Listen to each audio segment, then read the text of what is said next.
I'm Mark Zaccaria. This is Common Sense. Thank you for tuning in and for coming back to this interesting discussion we're having with John Marion, the Executive Director of Common Cause.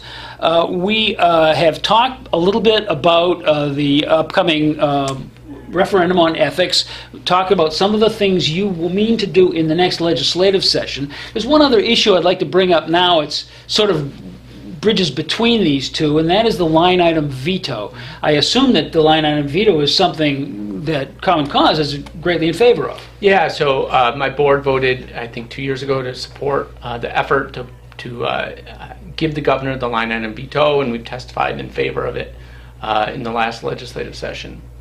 Conceptually, everyone understands that most states allow a governor to pick one line or more or one section of a budget and to veto that without having to veto the entire document, which, as a practical matter, in the case of a state budget, you can't veto the whole thing to get one piece of it out. So that would require legislative override, if it were forthcoming, on an issue-by-issue basis, so they couldn't hide anything. Great idea. But how do we implement the line item veto? Should it be a legislative initiative? Is there a law that implements line item veto? Or do you think that ultimately the route to the constitutional convention, constitutional amendment, is the best? Yeah, so I think it needs to be a constitutional amendment. I'm not a lawyer, but if you're going to make a change in the balance of power between the branches of government, that needs to be done in our Constitution. One of the problems I saw in the last legislative session is that the current proposals for line item veto that were out there hadn't been fully vetted and really thought out by advocates, including ourselves. So one of the things we've been spending the off-season, so to speak, doing is educating ourselves a little bit on what the variety of line item veto that are out there look like. So there are 44 states that have this. Not all states do it the same. Not all have the same override threshold. Not all define a line item the same way. And we want to make sure we have it right, so when we're advocating for something, it's a solution that can be implemented right away. Our take, we're not a fiscal group, we're not a tax watchdog. Our take is that this is a way to take what is the strongest legislature still in the country and the weakest governor and balance things a little bit better. And give the governor a chance to highlight issues that are shoved into the budget, often aren't germane really to the budget, but are policy decisions that are being made but put in the budget for political reasons, and highlight them and separate them and force the legislature to address those issues on their own merits. So if I have this correct, the next time that the voters could pass on this in a referendum would be 2018. Exactly. And in that time in between, you're going to try and tailor a line item veto proposal to the needs of Rhode Island. Yeah, using as a template the various, you say there's 44 others out there now? Yeah, so we want to make sure 45th one will be ours. Yeah, and make sure it reflects the way we do our budget here. Every state does a budget differently. People would be surprised to know, there's some states that pass 2-year budgets. And so we need to make sure that we have the right line item veto for Rhode Island. Sounds like you also have a publicity drive ahead of you that may take up most of the remaining 2 years before you can get it to the ballot. Yeah, and Ken Block, who we all know, has been a big champion of this.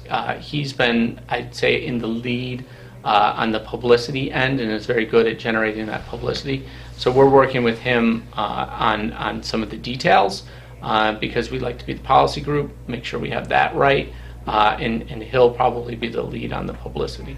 So we can expect a robust push from Common Cause and a number of its allies, perhaps even in the legislature, to get a line item veto perhaps on the ballot for 18. Yeah, that's great. Meanwhile, speaking of the ballot, this year, here in Rhode Island, we have a brand new hardware and software system that's being used to record and tabulate our votes. We have just had a kind of a test drive at a primary election that had a very light turnout. Can we talk a little bit about the new system? Is it an improvement over the old system, where it is, and of course, the all-important question of cybersecurity is on everyone's mind these days, so can we talk a little bit about that? What do you think about this new system, John? Yeah, so in full disclosure, I was on working group or task force that the Secretary of State put together to make recommendations on the purchase of new equipment. And so I've been supportive of this process all along. Rhode Island was ahead of the curve.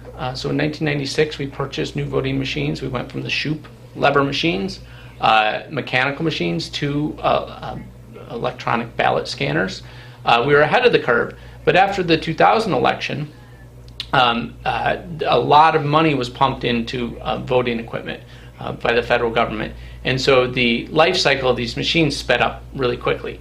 And so we very quickly got, our machines became old, and they became difficult to service, difficult to find parts for, and get a service contract for. And so we needed new machines desperately. And the Secretary of State stepped up when the Board of Elections wouldn't, and grabbed that authority and purchased these new machines. They're actually really the newest model of the machines we've been using for 20 years. So they're produced by a company called ES&S, and it's the DS200.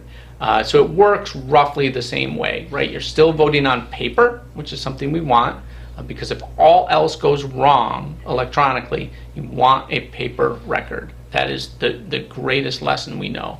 But they have some nice new features. They have a touch screen, so if you overvote or undervote, instead of having a poll worker look at your ballot and tell you that, the touch screen is going to tell you that, and you can override it or you can fix it.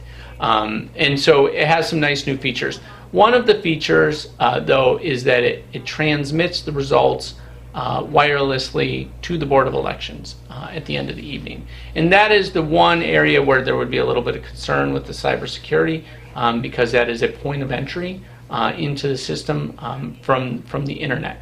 There are layers of security provided by the vendor for that. But really, like I said, the ultimate layer of security is that you have paper. So if all else goes wrong, if there is some sort of attack, the machine can't alter the paper ballots. You still have the paper ballots. Seems like you're a subject matter expert on this, John. Let me ask a quick question. You say that at the end of the night, when you close the polling place, the machine does a wireless transmission to the Board of Elections. In days gone by, what we've done is taken a physical device out of the recorder, essentially the disk drive, for lack of a better term, brought it to the Board of Canvassers, and then it was uploaded to the state by telephone. Yep. And so this is actually going to be like a cell phone call made by the voting machine itself. Yeah. So at the polling place. Yes, but they also still have the physical media. So they were cartridges in the old machines, and the new machines, they're thumb drive. They still have the physical media that will be uploaded the same way you described, as well as 5 copies of paper tape. So there are actually, in essence, 3 ways in which those results are going to be transmitted. So then if there is any question, they can all be compared to make sure that everything's copacetic. Yep, and then even if some manipulation occurs, it'd be difficult to imagine, but if some manipulation occurs to change all 3, then still you have the paper ballots, and that's most important. What we're going to emphasize in the next legislative session, though, is those paper ballots should be audited. We don't compare, unlike more than 50% of the states, we don't take a sample of those ballots and compare them to what the machine says. Just to verify. Yes. Okay, well, with that said, let's leave that at this point. We have one more segment coming up. Ladies and gentlemen, please stay tuned, because we will be finishing up with John Marion right after another Are You Kidding Me segment.